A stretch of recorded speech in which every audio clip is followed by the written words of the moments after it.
선배님들 안녕하세요. 현지화가 너무 돼버린 도사남 고구마입니다. 네, 오늘은요 제가 일본에서 10년 동안 살면서 한국에는 없는 건데 일본에는 있는 것들을 이야기를 해볼까 합니다.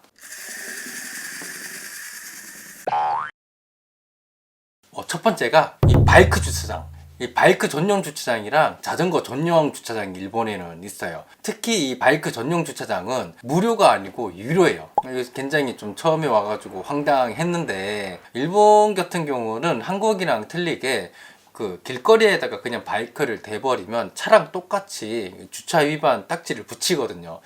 저도 일본에 처음 왔을 때 그 몇 번 적응이 안 돼서 이 딱지 끊긴 적이 있었는데, 일본 돈으로 한 6,000엔, 7,000엔 정도 했던 것 같아요. 한국 돈으로는 한 7만 원 정도. 꽤 비싸죠. 자동차는 더 비싸고, 자동차는 주차 위반할 경우 한 15,000엔 정도 했던 것 같아요. 그렇기 때문에 일본은 길거리에 아무렇게나 그 바이크를 대면 안 돼요. 그래서 항상 그 지정된 바이크 주차장에 주차를 해야 되는데, 거기도 무료가 아닙니다. 유료예요. 저는 한국에서도 계속 바이크를 탔고 일본에 와서도 바이크를 계속 지금 타고 있지만, 이게 약간 완전히 나쁘다고는 말을 할 수가 없는 게, 지정된 장소에 이 돈을 이제 내고 주차를 하니까 약간 좋은 점은, 해코지 당할 일은 좀 없는 점이 조금 좋은 것 같아요. 한국은 길거리에 조금 대놓으면은 좀 해코지 하시는 분들이 좀 있잖아요. 예. 근데 일본은 바이크 지정된 그 주차장에 주차를 하면 아무래도 카메라도 좀 있고 하니까 그런 염려는 조금 한국보다는 많이 적은 점이 있죠. 근데 이게 또 완전히 좋게 볼 수는 없는 게, 이 바이크 주차장이 돈 내는 것까진 좋은데 생각보다 그렇게 많지가 않아요. 그래가지고 항상 저는 이 어디 새로 가는 곳에는 바이크 주차장을 먼저 리서치를 하고 꼭 가거든요. 안 그러면 가서 찾으면은 너무 이 바이크 주차장이 없기 때문에 그 바이크 주차장 찾다가 시간이 다 가버려요. 그래서 처음에는 굉장히 좀 한당한 경우가 많았죠. 그래서 굉장히 처음에는 이게 돈을 내야 된다는 거에 좀 굉장히 황당해 했죠. 근데 이게 어디 가서 주차할 경우만 그런 게 아니라, 제가 살고 있는 지금 아파트 여기 맨션도 월 주차비를 줘요. 자동차도 아니고 바이크인데. 그러니까 이것도 굉장히 좀 황당한 경우죠. 한국 같으면 그냥 바이크는 무료로 한 대 정도는 다 될 수가 있잖아요.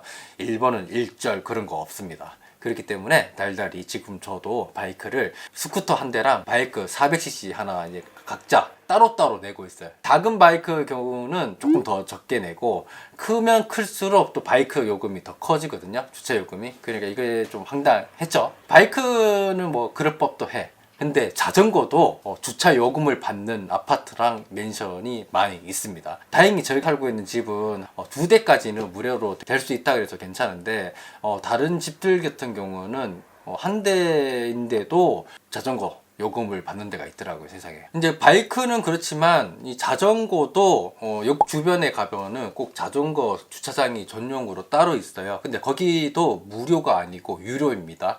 그래서 거기에 보면은 월 주차는 얼마, 일일 주차는 얼마, 이렇게 따로따로 돼 있어요. 그래서 매일매일 출퇴근하는 그런 셀러리맨들은 월 주차로 계약을 해가지고 되시는 분들이 대부분이고, 가끔 이렇게 전철 타시는 분들은 이게 일일 요금으로 이렇게 하는 분들이 많이 있습니다. 참 이게 한국에는 없는 문화예요. 이게 첫 번째고요.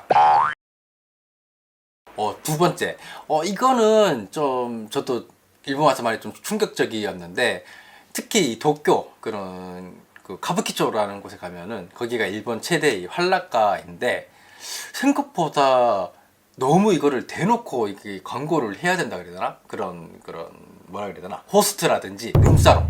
일본에서는 그런 이런 풍속업이 수익이 안 넘는 그런 이제 술집 같은 경우는 합법이에요. 그래서인지 몰라도 굉장히 좀 떳떳하게 영업을 하는 느낌이에요.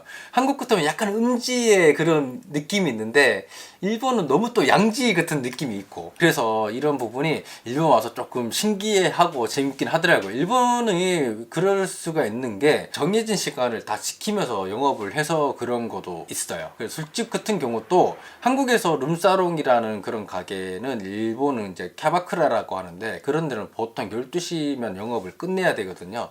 그 영업 시간을 다 철저하게 지키면서 영업을 영업을 해서인지 약간 일본은 좀 떳떳하게 장사를 하는 것 같고, 한국에서 보는 그런 호스트랑 술집 여자라 그러죠. 그런 음식사롱에서 이제 일하시는 분들을. 근데 일본에서 그런 사람들을 보는 그런 시선이 한국에서 보는 그런 시선이랑 조금 많이 틀린 게, 한국에서는 그런 사람들이 이미지가 굉장히 안 좋잖아요. 근데 일본에서는 그런 거를 진짜 한 가지의 그 직업으로 생각을 하기 때문에 한국에서 보는 것처럼 그런 술집에서 일하는 사람들을 좀 굉장히 나쁘게 보고 그러진 않는 것 같아요. 일본에서는. 그렇다고 뭐 굉장히 뭐 좋은 직업이라고도 얘기는 안 하지만, 그렇다고 뭐 그런 거 한다고 뭐 이렇게 차별하고 이렇게 색안경 끼고 그런 거는 확실히 없는 것 같습니다. 요즘에 일본에 보면은 잘 나가는 호스트라든지 그 술집 그 여성분들도 유튜브라든지 텔레비에 굉장히 많이 나와요. 그런 것만 봐도 조금 많이 한국이랑은 좀 느낌이 많이 틀리죠. 이게 두 번째였고요. 이 세 번째가 이 빠친코.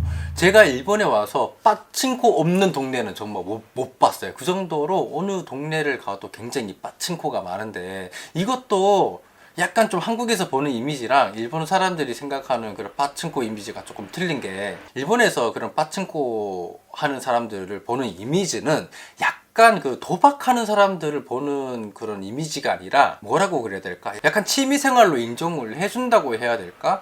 그래서인지 진짜 뭐 도박하러 가는 그런 느낌이 아니라 진짜 그냥 여가생활 즐기러 가는 그런 느낌이에요. 그래서 또 당당하게 또 얘기도 하기도 하고, 그렇기 때문에 이게 한국에는 없는 좀 느낌인데, 그래서 좀 충격적이었죠.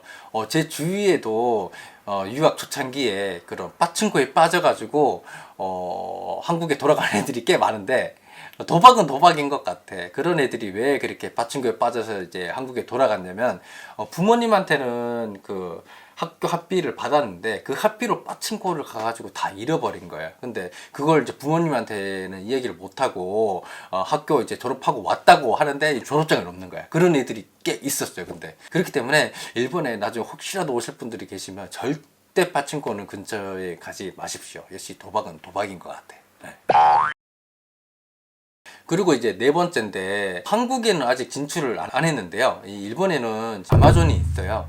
이 아마존이 굉장히 편한 게, 한국에는 아직 아마존이 없잖아요. 그 대신 뭐 쿠팡이라든지 뭐 지마켓 뭐 그런 게 있어서 뭐 그런 걸로 다 주문을 하시겠지만, 저도 이용을 다 해봤고, 그런데 확실히 이게 틀려. 이 아마존이 물건만 이렇게 팔고 배송을 해주는 게 아니라 그 외적인 서비스를 굉장히 많이 하거든요. 예를 들어갖고 아마존 비디오라든지 아마존 뮤직이라든지. 그렇기 때문에 아마존 프라임 하나만 가입하면은 영화라든지 드라마, 애니메이션 전부 다 볼 수가 있고, 또 아마존 뮤직에서 음악 스트리밍 서비스를 또 무제한으로 즐길 수가 있기 때문에, 와, 이거는 정말 한번 이용하면은 그만둘 수가 없는 것 같아요, 아마존. 근데 이 도쿄 한정된 지역에서만 또 서비스하는 게 있는데, 그게 뭐냐면 아마존 나우라는 게 있어요. 그게 뭐냐면 이 도쿄 전부는 아니고 한정된 지역에 하는 서비스인데, 주문하고 1시간에서 2시간 사이에 갖다 주는 서비스가 있어요. 그게 아마존 나우라는 건데, 그러니까 너무 이게 생활의 질이 굉장히 편해졌다고 해야 될까? 그렇다고 요금이 그게 아마존 나우가 비싼 게 아니거든요. 제가 왔다 갔다 하는 시간이랑 교통비 생각하면 굉장히 저렴한 요금으로 그거를 2시간 만에 가져다 주니까 굉장히 좋은 것 같습니다. 소문으로는 원래 그 아마존이 한국 진출한다고 하는 것 같은데, 쿠팡 주식 있으신 분들은 빨리 처분하시고. 네. 다섯 번째는 이 편의점인데요. 일본 편의점에 가보시면 아시겠지만 어딜 가든 이 화장실이 다 딸려 있어요. 이거는 정말 조금 좋은 것 같아. 그 대신 단점은 뭐가 없냐면 안에서 먹을 수 있는 공간이 없어요. 그렇기 때문에 그게 조금은 단점. 그 대신 뜨거운 물은 있어. 그럼 어디서 먹으라는 거야.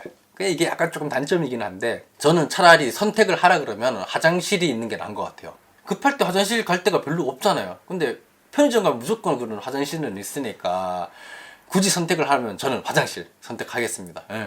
그렇기 때문에 한국에도 그런 편의점들이 좀 화장실을 많이 만들어줬으면 좋겠어요. 여섯 번째는 역시 일본 하면 또 뭐가 유명합니까? 자판기잖아요. 자판기에 들어갈 수 있는 거는 뭐든지 다 자판기로 파는 것 같아. 일본 사람들은 그 정도로 별의별 자판기가 굉장히 많은데, 제가 예전에 올린 영상 중에 어떤 자판기가 있었냐면 이 식용용 그 벌레를 파는 자판기가 또 있어요. 진짜 말 다 했죠. 그 영상이 궁금하신 분들은 이쪽 클릭하시면 보실 수 있으니까 한번 보시면 재밌으실 거예요. 그리고 그 외적으로 자판기가 굉장히 많은데 또 어떤 자판기가 있냐면 그 레트로 자판기를 또 따로 굉장히 40대를 모아놓은 곳이 있거든요. 거기도 제가 촬영해가지고 영상 올려놓은 게 있으니까 이쪽 클릭하시면 보실 수가 있습니다. 거기 가면은 뭐 우동 자판기, 라면 자판기, 뭐 함바그 자판기, 무슨 소바 자판기, 뭐 별의별 게 다 있어. 그러니까 괜히 일본이 자판기의 천국이라는 게 괜한 이야기가 아니야 진짜. 그래서 가까운 듯 하면서도 한국에는 없는 그런 문화들이 굉장히 많기 때문에 또 살다 보면 여러 가지 쇼킹한 문화들이 굉장히 많아요. 근데 여행으로 왔을 때는 그게 다 보이지는 않으실 텐데 이 영상으로 말 못할 것들이 굉장히 많이 있거든요. 저 이 채널 어머니랑 조카가 보고 있어서 그 얘기 안 해도 무슨 내용인지는 아실 거예요. 굉장히 쇼킹한 게 많은데 깊은 얘기는 못하는 게 제가 안타깝네. 빨리 엄마랑 그 조카가 채널 구독을 빨리 해지를 해야 심도 있는 대화를 할 텐데 죄송합니다. 오늘은 여기까지고요. 이렇게 일본 컨텐츠를 주로 다루는 채널이니까요. 일본 관심 있으신 분들은 채널 등록해 주시고 가끔 요거도 눌러주시면 대단히 감사하겠습니다. 네, 오늘은 여기까지고요. 선민이를 들어옵시오.